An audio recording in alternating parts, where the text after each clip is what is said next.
Salve Maria a todos, eu sou o Caio Batista, esse é o canal Continuismo de Sempre. E hoje eu vou comentar, parte por parte, do argumento do padre François, no seu vídeo intitulado Por que me tornei um tradicionalista? Padre François é um sacerdote ao qual eu admirei muito durante um tempo, consumi os seus conteúdos, sempre foi um sacerdote muito zeloso, muito bom. Quero deixar claro que esse vídeo não é um ataque à pessoa do padre François, mas apenas lidarei com seus argumentos, com aquilo que ele fala sobre os motivos de ter se tornado tradicionalista. Então fique aqui, e se gostar do conteúdo, compartilhe com seus amigos. Bom, de início ele começa falando um breve resumo sobre a sua história, a sua formação sacerdotal, teológica, né? E fala um pouco sobre ele mesmo. Essa parte nós iremos pular, iremos direto ao foco. Basicamente, são 12 pontos que eu quero comentar dentro da fala dele. Um vídeo de 30 minutos, tentarei ser o mais breve possível. A argumentação dele começa quando ele fala que pensava que o Concílio Vaticano II era um concílio bom, mas era mal interpretado pelas pessoas, né? E ele diz que ele mudou de ideia, que de fato o concílio não é bom, não é tão católico assim. Vejamos o que ele diz. Vamos analisar e depois comentar. E pensava então que o Concílio Vaticano II realmente é um concílio bom, tem textos bons, e o problema estava na interpretação dos textos, né? Que é normalmente o que um conservador fala. Um conservador tende a desculpar o Concílio Vaticano II. Os seus textos seriam maravilhosos, mas a interpretação deles, por parte dos clérigos progressistas, aí então o espírito do concílio, e portanto a interpretação e o espírito do concílio seria o que estragou a vida da igreja após 1965. Continuei a estudar, e hoje eu preciso dizer para vocês que eu discordo dessa tese que eu mesmo concordava em outros tempos. A meu ver, não é somente uma interpretação do concílio que é ruim. Os meus estudos me levam a pensar que os textos do Concílio Vaticano II têm pontos enfermos, doentes. Bom, o padre François ele argumenta que os textos do Concílio Vaticano II são textos doentes, deficientes, né? Ele não diz por quê, quais são os motivos dele afirmar isso, provavelmente dirá em outros vídeos. Porém, eu, como já conheço a argumentação tradicionalista, acredito que ele se refira a certas ambiguidades, obscuridades, coisas que deixam talvez brecha para uma dupla interpretação. E os tradicionalistas atacam muito esse ponto do Concílio Vaticano II, achando que é o único concílio na história da igreja que deixa pontos dúbios, né? Mas isso é uma grande farsa, isso é uma grande imprecisão da parte deles, talvez até falta de conhecimento, porque o próprio Concílio de Trento tem um decreto, onde o concílio diz, né, vou parafrasear aqui mais ou menos, mas vocês podem procurar o Concílio de Trento e verificar o que eu estou dizendo.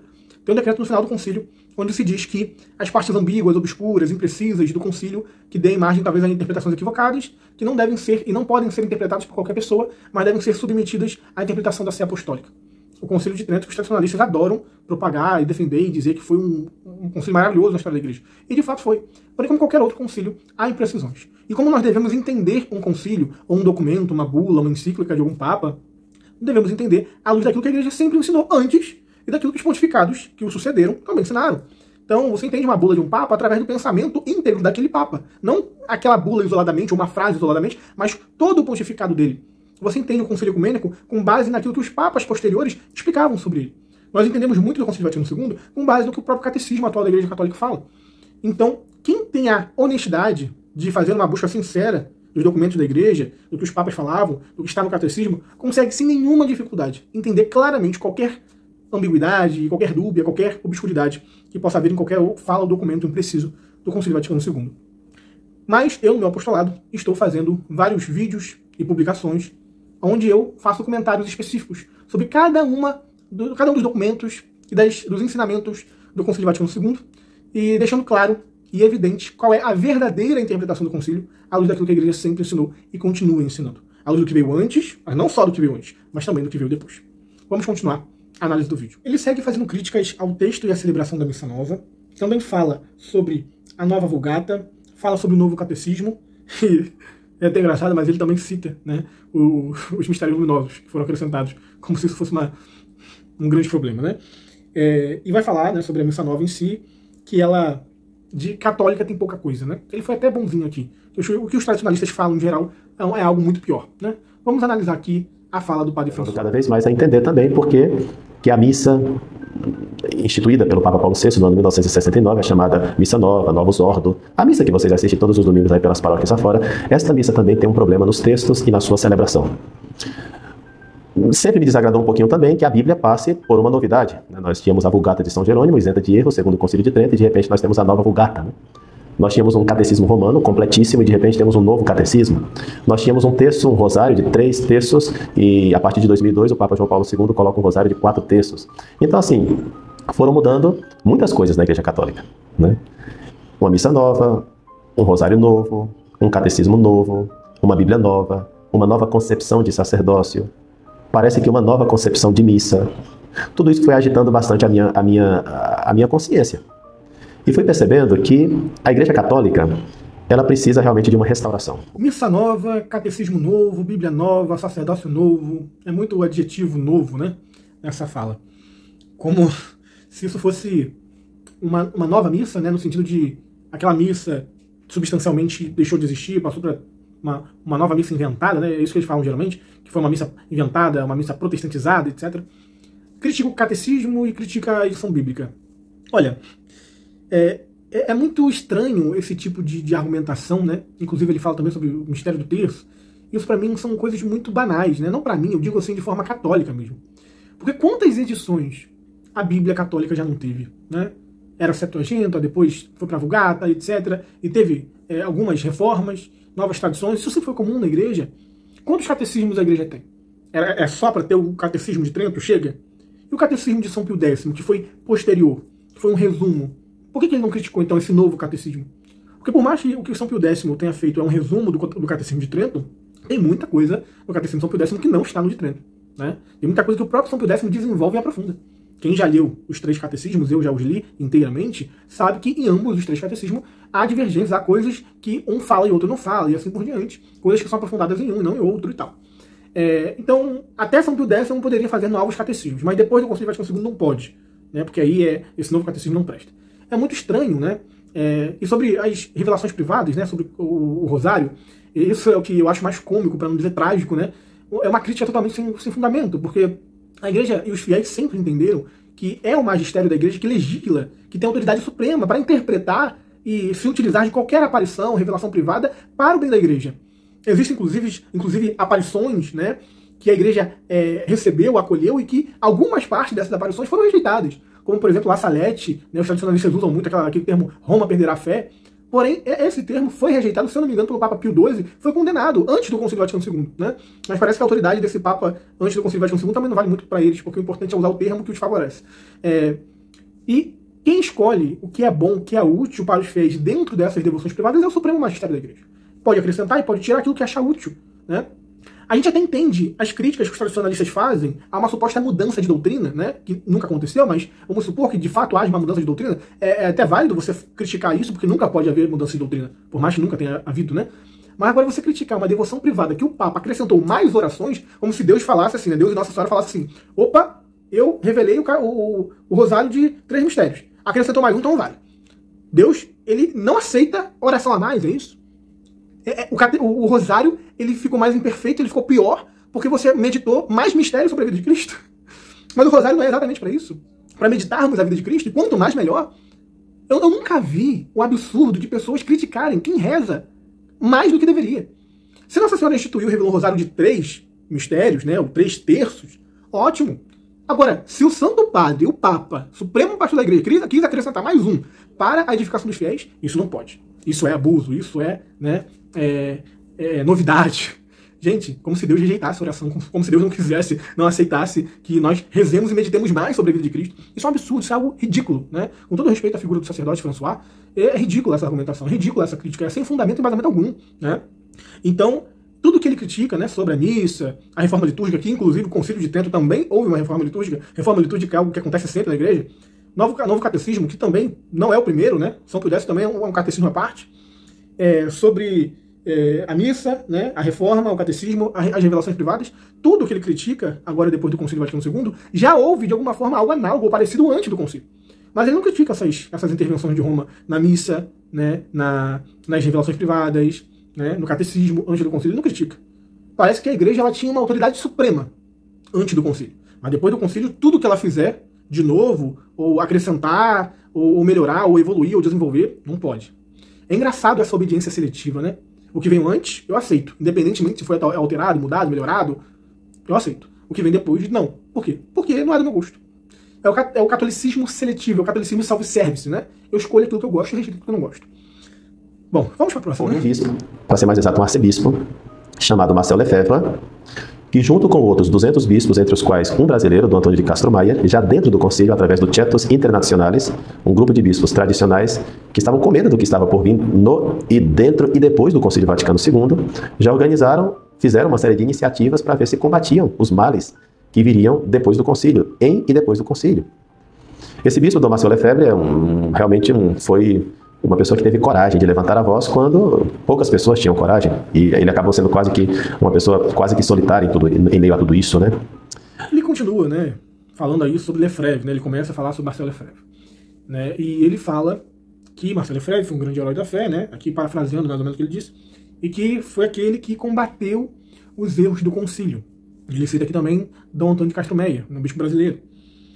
É aquela história de sempre, né? Os bispos do mundo inteiro reunidos em concílio ecumênico junto com o Papa, e olha que o Concílio Vaticano II foi o único concílio da história da Igreja que teve maior participação de bispos do mundo inteiro ao longo de toda a história da Igreja. Se você pegar todos os concílios ecumênicos, o Concílio Vaticano II é o que mais teve participação de bispos. Se não me engano, foram mais de 2.000 bispos. Enfim, esses todos os bispos, inclusive até bispos conservadores, junto com o Papa, se enganaram e assinaram documentos que versam heresias, contém erros de fé, né, erros perniciosos contra a fé e contra a moral, etc., e que criam uma nova religião, uma nova igreja, etc., e falam coisas absurdas. Todos esses erraram profundamente. Mas Marcel Lefebvre e Dom Antônio de Castro Maia foram os únicos que, iluminados, conseguiram enxergar ali, né, o erro que estava acontecendo. Nem o Papa enxergou, mas eles enxergaram. Será que é isso mesmo? Dom Marcel Lefebvre, como está aqui na imagem, assinou todos esses documentos do concílio, inclusive sobre a liberdade religiosa, entre outros que ele criticava. Então, é um pouco contraditório essa história de que Lefebvre era contra, né? Obviamente, depois do concílio ele confirmou o posicionamento dele de ser contra e foi cada vez mais combativo. Mas por que durante o concílio ele assinou as atas, né? E parece que assinou até mesmo por alguém que estava ausente, né? Por um bispo que estava ausente, acho que é assinatura por delegação, alguma coisa assim, conseguiu assinar até por um amigo dele. Então, como que Dom Lefebvre era tão contra o concílio, mas só conseguiu perceber todos esses erros depois que a assinatura dele já estava lá? É muito estranho isso, né?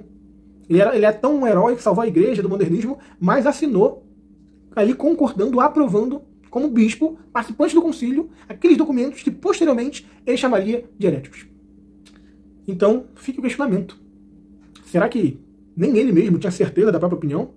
E como é que eu e todos nós católicos temos que acreditar que esse bispo, que mal sabia se acreditava, se concordava, se não concordava com aquilo que estava assinando, tem a verdade. E o Papa e os outros milhares de bispos, no concílio ecumênico, caíram no erro. Então, será que ele é tão herói assim mesmo? Ou será que era apenas um revoltado? Ele prossegue falando sobre o pós-concílio, né? O que aconteceu depois do concílio, da década de 60 para cá, as percas de vocações, o número reduzido de católicos no mundo, o esfriamento da fé, etc. Aquele argumento clássico, né, que eu já respondi no nosso perfil, mas aqui eu vou responder também, mas vamos ouvir o que ele vai dizer. O fato é que, depois do Concílio Vaticano II, o Papa João XXIII acreditava que ia ser uma verdadeira primavera. Não foi uma primavera, na verdade, foi um inverno. Porque de 65 até os nossos tempos, mais ou menos 50 mil sacerdotes já deixaram o ministério. Seminários que tinham 900 seminaristas estão reduzidos a 7, 10, 20 seminaristas. As freiras, que eram muitas e cuidavam de colégios, hospitais, estão tendo uma verdadeira crise. Praticamente não há vocações femininas. No Brasil, até os anos 60, 94% dos brasileiros se declaravam católicos. Não estou falando que vão à missa, mas que se declaravam católicos. Hoje em dia são menos de 50%, já é menos de 50% do povo que se declara católico. Aqueles que iam à missa até 1960, era mais ou menos 30% dos católicos iam à missa. Hoje em dia, nós estamos numa média de 7% de pessoas que vão à missa. Já entre os católicos, é claro, né? Não foi uma primavera. Temos tantas pastorais nas paróquias e, infelizmente, as igrejas se esvaziam e o catolicismo no Brasil não cresce com as nossas iniciativas pastorais. Qualquer empresário se questionaria sobre os seus métodos se aquilo que aplica faz diminuir a sua empresa. Infelizmente, na Igreja Católica, nós não estamos conseguindo fazer esse exame crítico e simplesmente as coisas continuam degringolando, como nós estamos vendo. Bom, como qualquer tradicionalista, bom tradicionalista, deve culpar o Concílio Vaticano II por qualquer problema, qualquer prejuízo à fé, qualquer tipo de escândalo, qualquer tipo de coisas ruins que acontecem após o concílio, né? Eu diria que nem após, mas isso já começou antes do concílio. Enfim, vamos comentar objetivamente isso daí. Quem estuda a história da igreja sabe muito bem, não precisa de muito esforço para entender, que todo o concílio ecumênico, ele foi, geralmente, precedido de uma problemática, geralmente teológica. No concílio houve discussões e houve dois lados da moeda, ou seja, o grupo do lado direito defendendo uma coisa, o grupo do lado esquerdo defendia outra coisa. O concílio e o Papa definiam a doutrina, se ela agradasse, se é lado A ou lado B, tanto faz, porque o que a igreja falou está falado.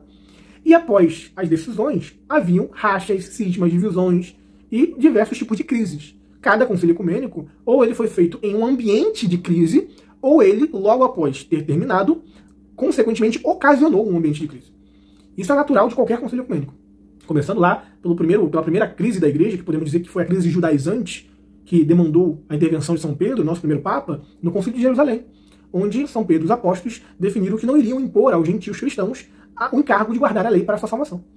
E muitos, com certeza, não gostaram. E houve ali uma certa crise, inclusive o próprio São Pedro, né, ironicamente, também foi afetado por essa crise, ao ponto dele contradizer aquilo que ele mesmo tinha definido. Quando ele estava com gentios, quando chegou a comissão de judeus, ele foi se ausentando de mansinho para poder, né, de forma covarde, não aparentar que estava com gentios ou estava convivendo com gentios.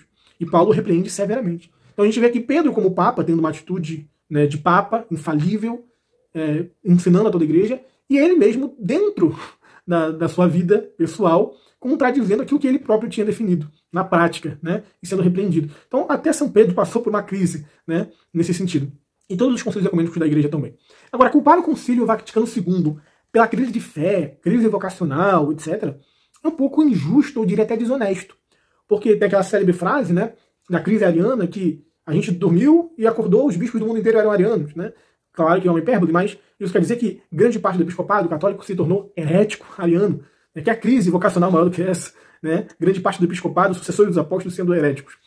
E nós temos também, em cada concílio ecumênico, esse tipo de crise.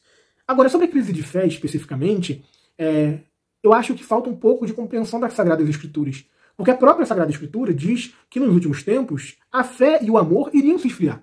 Os homens iriam arrecadar para si mestres e doutores e não iriam querer ouvir a sã palavra, o santo evangelho, mas iriam fazer as suas próprias seitas, iriam rejeitar a palavra da verdade. O próprio Jesus pergunta aos apóstolos em Lucas capítulo 18, versículo 8, quando vier o Filho do Homem, acaso achará fé na terra? Mas os tradicionalistas precisam culpar o Concílio Vaticano II, porque senão eles não teriam como sustentar que estão certos, né? Porque todo o problema da igreja é a culpa do Concílio Vaticano II, obviamente. Mas esses versículos bíblicos, que há 2000 anos atrás, inclusive pela boca do próprio Senhor, já profetizavam uma crise de fé, e que quanto mais iria se aproximar o fim dos tempos, mais a fé e o amor se esfriariam. Será mesmo que se nós não houvéssemos tido o Concílio Vaticano II, ou se o Concílio Vaticano II não fosse pastoral, mas fosse dogmático e tão incisivo como qualquer outro concílio anterior, será que essa crise de fé não existiria? Será que nós teríamos uma verdadeira primavera? Será que todos seriam católicos e a fé católica iria triunfar sobre todo erro? Ou não? Eu acho que não. Eu acho que não, porque a palavra profética das Sagradas Escrituras não iria errar. Seja qual for o concílio. E até mesmo se não houvesse nenhum concílio, o mundo moderno é um mundo sem Deus, é um mundo ateu, é um mundo hedonista, e esse mundo não consegue preservar a fé, independentemente de sua época e de suas condições. O que nós estamos vivendo não é a consequência de um concílio ecumênico, mas é a consequência da crise moral e religiosa de nossa sociedade. Bom, ele vai continuar falando sobre a posição de Lefebvre, né, diante da sua própria fraternidade, como ela cresceu organicamente, e vai falar especificamente sobre a ordenação dos 4 bispos cismáticos e a excomunhão que Dom Lefebvre recebeu. Obviamente alegando que era sem motivo, etc., que Dom Lefebvre não reconheceu aquilo ali como válido, e diz que ele, por um juízo prudencial, quis salvaguardar a fé da igreja. Né? Vamos analisar. E ele decidiu então ordenar bispos para continuar o seu trabalho de formação sacerdotal. Porque sem bispos não tem ordenação sacerdotal, então ele precisava de bispos que pensassem como ele para garantir aquele trabalho de formação sacerdotal para ajudar a Santa Igreja. Foi assim que no dia 30 de junho de 1988, ele ordenou 4 bispos. E como ele ordenou, em princípio, sem autorização da Santa Sé, isso veio uma excomunhão para ele e para os ordenados, bispos ordenados.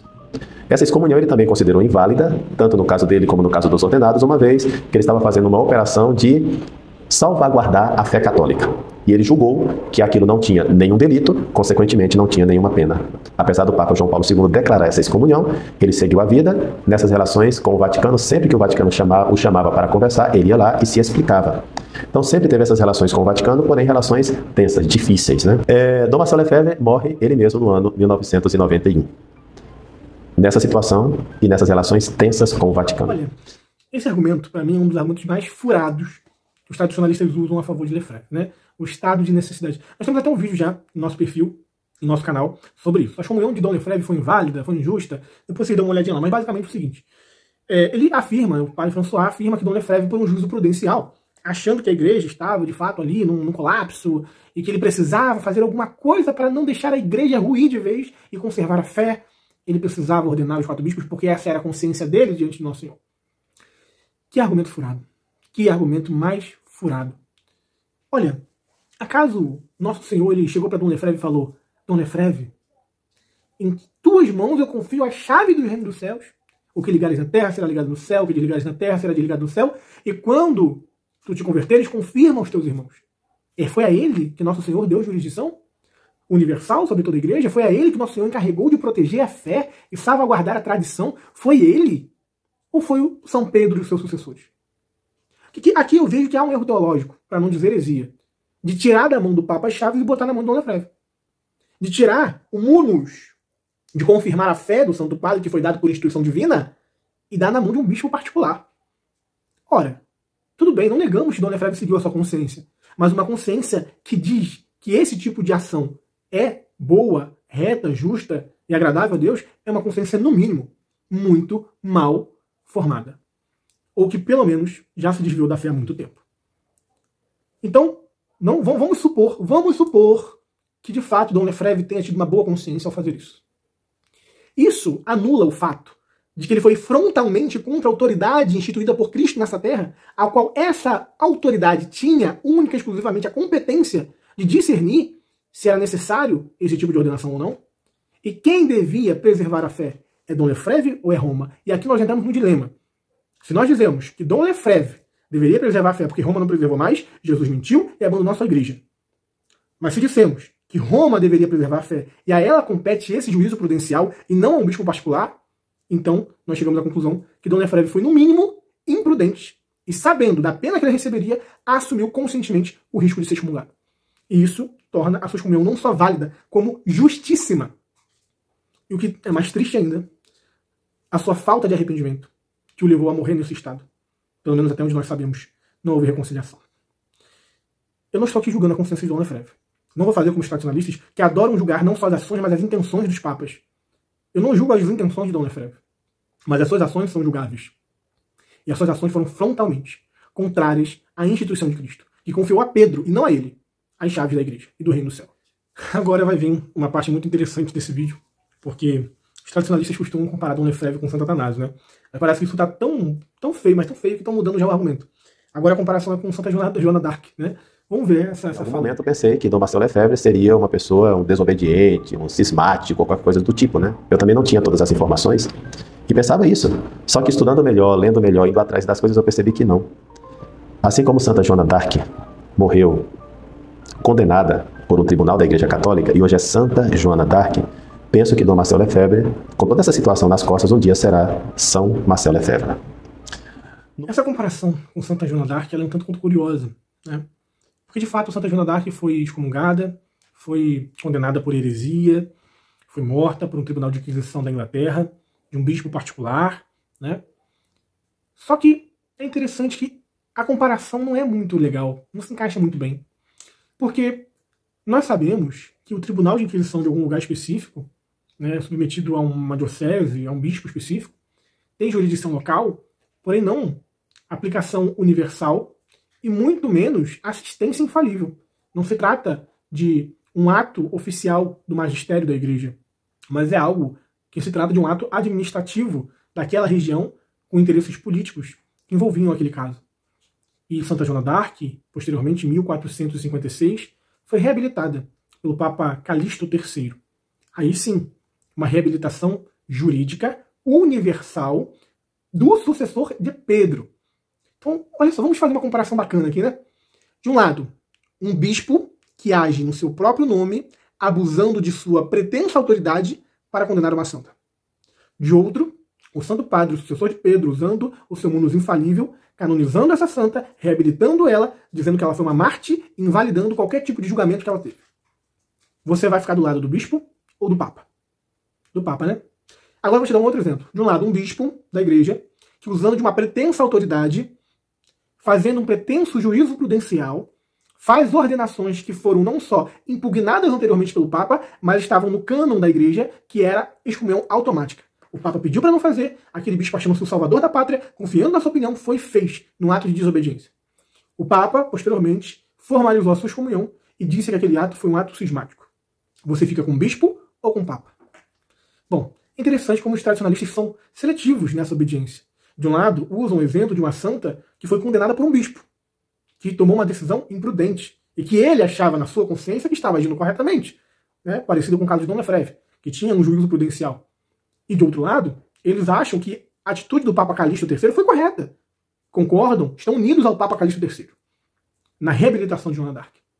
Mas na sua própria história, os tradicionalistas não seguem essa lógica, pois preferem estar do lado do bispo, com seu pretenso juízo prudencial, do que do Papa e de toda a Igreja. Desse lado, meu querido, eu tenho certeza que Santa Joana d'Arc estaria com o Papa.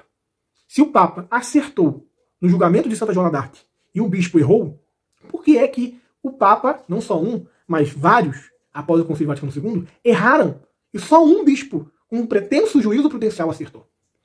Então, esse caso de Santa Joana d'Arc é cômico, para não dizer trágico, porque é uma comparação que é um próprio tiro no pé. Porque quem conhece a história vê que, no final das contas, o Papa sempre esteve certo. Bom, para encerrar esse vídeo, para não tornar isso algo enfadonho, chato, cansativo, vamos comentar algumas últimas falas dele. Entre elas, ele dá a entender que a fé católica ela perdeu a sua integridade depois do Concílio Vaticano II.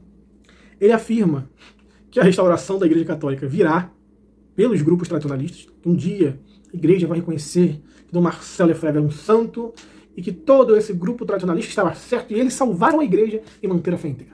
Que bonito, né?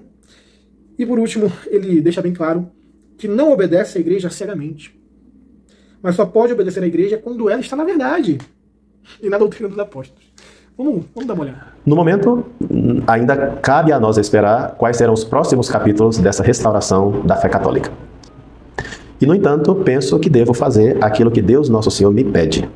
E o que Ele me pede, e que eu tenho certeza, é que eu me una a esses guerreiros de infantaria que estão há anos dizendo para Roma e para o Vaticano: voltemos à integridade da fé católica, à integridade dos sacramentos, à integridade do que é a hierarquia da Igreja, à integridade do que é a pregação da palavra de Deus no dogma e na moral. Eu sei que um dia estarei diante de Deus Nosso Senhor, e naquele dia, mesmo se você me achar errado ou certo, não vai adiantar nada. Seremos tão somente Jesus e eu a conversar sobre essas coisas. E eu tenho uma consciência, e eu tenho que prestar contas diante de Deus. Eu entro a partir de agora para esta trincheira. A partir de agora, celebro tão somente a missa no rito tradicional e todos os demais sacramentos no rito tradicional. A partir de agora, farei um trabalho em união com a Fraternidade Sacerdotal São Pio X, nessa amizade com a Fraternidade Sacerdotal São Pio X. Porque eu penso que, assim como a Igreja saiu do lado aberto de Nosso Senhor Jesus Cristo no alto da cruz, de maneira semelhante, a restauração da Igreja Católica sairá desses sacerdotes pregados na cruz, cujos lados estão feridos, para que daí surja esta restauração católica. Eu sei que em Romanos capítulo 1, versículo 5, fala que nós temos que ter a obediência da fé. Portanto, é submetidos à fé que nós temos que obedecer. Eu não estou na obediência cega. Obediência cega não funciona com pessoas que têm olhos, por mais que esses olhos devam usar óculos. Obediência cega não. Obediência da fé. Eu obedeço o Papa, eu obedeço os bispos, que são legítimos sucessores dos apóstolos, naquelas coisas de fé. Se o sucessor de Pedro e se os sucessores dos bispos se afastam em algum ponto desta fé trazida pelos apóstolos, eu não posso obedecer. A minha obediência é uma obediência da fé, não qualquer obediência, como a obediência de qualquer católico. É uma obediência da fé. Bom, a fé católica perdeu a sua integridade depois do Concílio Vaticano II. Olha, eu tenho que ter muita fé, mas muita fé para acreditar nisso. Porque foram 21 concílios ecumênicos. Em todos os 20, a Igreja manteve a integridade da fé. Mas agora, no 21º, ela perdeu a integridade da fé. Esse argumento é igualzinho, idêntico e na mesma essência dos argumentos de todos os cismáticos. Citando aqui apenas os ortodoxos e os protestantes. Enquanto os ortodoxos acreditam que Roma se desviou da verdade e saiu da comunhão com a Igreja, os protestantes também acham que Roma se desviou da Bíblia e saiu da palavra de Deus. É sempre o mesmo argumento. Nunca um herege, um cismático vai reconhecer que ele está errado e a Igreja está certa. É óbvio que não. Esse é o cerne, a essência da heresia do cisma. A autoridade sempre está errada. Sou eu, no meu juízo prudencial, que estou certo. É risonho, é lamentável, né? Não tenho o que comentar sobre isso. Agora, essa esperança, né, de que a salvação da igreja virá por esses pequenos grupos guardiões da tradição, é uma esperança que também precisa ter muita fé nisso, né? Você precisa acreditar, como eu disse, que o nosso Senhor pegou a chave do reino do céu, tirou da mão de Pedro e botou na mão de um grupo, de uma pessoa, de um bispo, de um indivíduo. Olha, eu não tenho essa fé toda ainda não. Eu admiro muito os padres, os leigos que têm essa fé toda, mas eu não tenho essa fé toda não. Eu acho que eu tenho... A integridade da minha fé deve estar um pouquinho abalada, né? E por último, ele comenta, isso que eu achei mais lamentável, ele comenta que a obediência dele à igreja está condicionada para que a igreja esteja na verdade, na doutrina de sempre. É muito conveniente, né? Porque o que isso na verdade quer dizer é que ele só obedece à igreja quando a igreja concorda com ele.